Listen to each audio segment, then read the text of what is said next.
พี่น้องมามะขามนี่นะ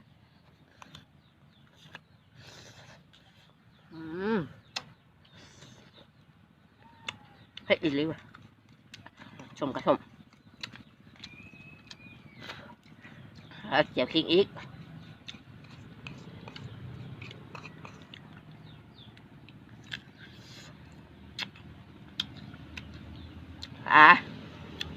ชมอีกเลย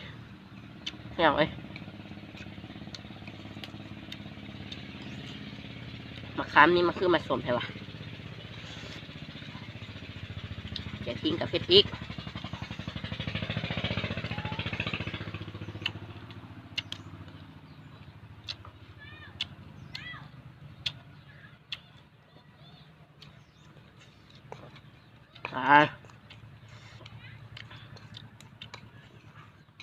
ครับ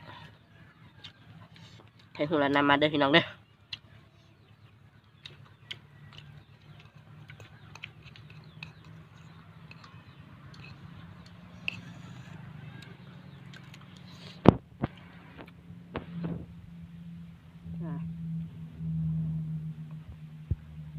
นี่แหละครับที่ท่านออกมากินมะขามเด้อกับตะขิงนี่คักๆสม